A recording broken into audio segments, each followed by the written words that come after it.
Okay, let's move on to a interesting little study I did this week where I looked at dwell time. How long did people spend on my website?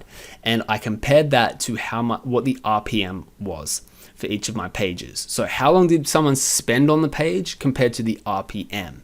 And this is what I found. This is from 2 of my sites, the top 100 articles on each of the sites. And we can see here on the one column, we've got how many minutes they spent on my page, 10 minutes at the top, 0 minutes at the bottom. So most of them are spending around about 5 or 6 minutes on the page. And then this is the RPM on the bottom, right? So in this bottom left-hand quadrant, it would be not spending much time on the page and low RPM. Top quadrant here would be long time spent on the page, low RPM. Top right-hand quadrant would be long time spent on the page, high RPM. And then bottom right-hand quadrant would be low time spent on page, high RPM. Okay, that's a little bit confusing, but what we want to look for is, what is the trend? Do people who spend more time on your page generate you more RPM? Or, in other words, do pages with more dwell time generally provide higher RPM? So I did a scatter plot of all of my top 100 pages and then looked at the RPM versus time on page or dwell time, and we did a trend line. This trend line was generated by Excel, Microsoft Excel, and you can see a clear trend here. The more time on the page, the higher the RPM. In other words, you want to keep people on your page as long as possible because it increases your RPM per page. This is, of course, for display advertising. Now let's look at my other website. Again, we can see the trend line. The more time they spend on page, the higher the RPM, the trend line heading up toward this quadrant here, high RPM and high amount of time on page. So this is pretty conclusive to me. Both of these websites showing me what I would expect. The more time you spend on page, the higher the RPM.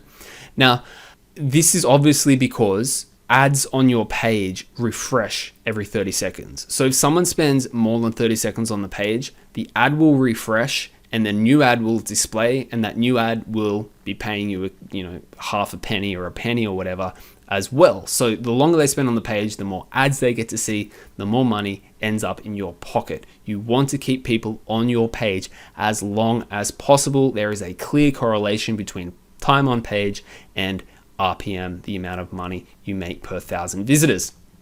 So the next question is, how do we keep people on our page longer? How do we increase our dwell time?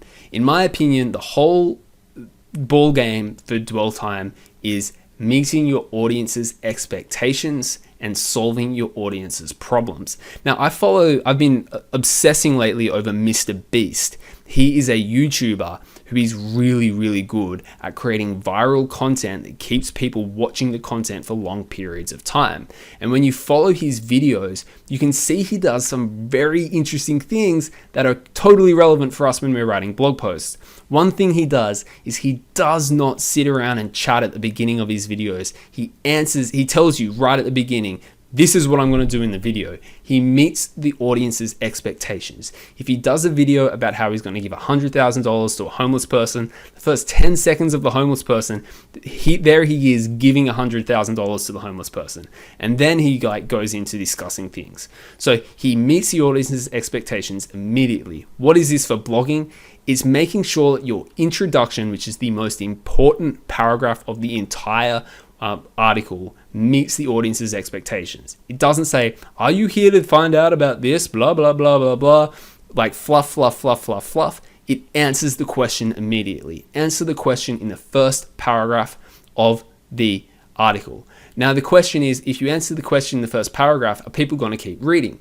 Well, they will keep reading if you do it correctly. But if you don't answer the question, they're going to bounce, right? People don't want to read through a whole bunch of nonsense to find out the answer to their questions. They want to read the answer straight away, or else they will bounce. So give them the answer. Once you've given them the answer to their question, continue to solve their problem. The rest of the blog post should be continuing to solve their problem. I'll give you an example of something that's really that I see done really poorly all the time. Imagine you were writing this article, can a dog jump a 6-foot fence? It's got volume of 40, which is not great, but it's just for an example. A lot of writers create FAQ questions. They answer the question, no, a dog can't jump a 6-foot fence, or like, yes, a Labrador can, but a poodle can't, or whatever the question, whatever the answer to the question is. They answer it within the first 200 words, but I've said I need you to write 1,000 words because I need it to be in depth. The next 600 words, they're like, well, I'll create a Q&A section. And then Q&A is like, can a dog, and they'll take it straight from like Google, just like I am here. They'll be like, can a dog jump a 5-foot fence? Can a dog jump a 4-foot fence? How high can a dog jump without getting hurt? These are Q&A questions that are related to the question, but they're not compelling. They're not, as I said in the previous slide, solving the audience's problem. Once you've answered the question, no, a dog cannot jump a 6-foot, or yes, a dog can jump a 6-foot fence. What do you think the audience wants next? They want the problem solved. Yes, a dog can jump a 6-foot fence, so this is what you should do about it. So of all of these questions here, all of these Q&As, a lot of them are like, they're going to get people to bounce. The dwell time's not very good.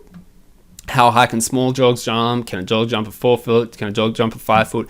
They're boring questions that are not going to compel the reader to keep reading. What is going to compel the reader to keep reading is the thing that gets them solves their problem. Yes, a dog can jump a 6-foot fence. This is how to make sure it doesn't. Here are the dog-proof fencing ideas. So this one up here, this top right-hand corner one, is the winner. That's the question I would answer next. Yes, a dog can jump a 6-foot fence. Here are 7 ideas on things that you can do today for free, make it even better for them, to dog-proof your fence so the dog can't jump the fence. Make it compelling. Make sure that your reader is going to want to stay on the page. I'll go back to Mr. Beast. This is how Mr. Beast keeps people on the page. He's always jumping from one scene to the next. He's got compelling music playing. He's saying, keep attention. Keep your attention on what I'm offering you. I want you to keep paying attention for as long as possible. It's how YouTube videos go viral. For blog posts, the way you can increase your dwell time is exactly the same. Keep people's attention. Make sure that you've got something new and valuable for them to keep reading, not just boring Q&A questions. I'd also quickly mention a couple of additional things that you can do to increase dwell time. Short paragraphs. No one wants to read big walls of text. Paragraphs should be between 1 and 3 sentences long. That's it. Any longer, you've lost your audience. Keep it easy to read. A 6th grader should be able to read it with no problems. You don't want it to be too complicated. And visual elements are always really useful. Subheadings. You always want a subheading to be visible as the person scrolls down the page. You never want a wall of text. You can also do bullet points and graphs. Graphs are amazing as long as they're directly relevant to what you're writing about, not just some random graph. So all of those things can help keep people on the page for as long as possible, remembering that the goal is dwell time equals money. You want to keep people on your page as long as possible. Up your game. Don't just keep writing boring Q&A questions. Answer the question and provide genuine help for the person who's reading your blog post. It will keep them on the page.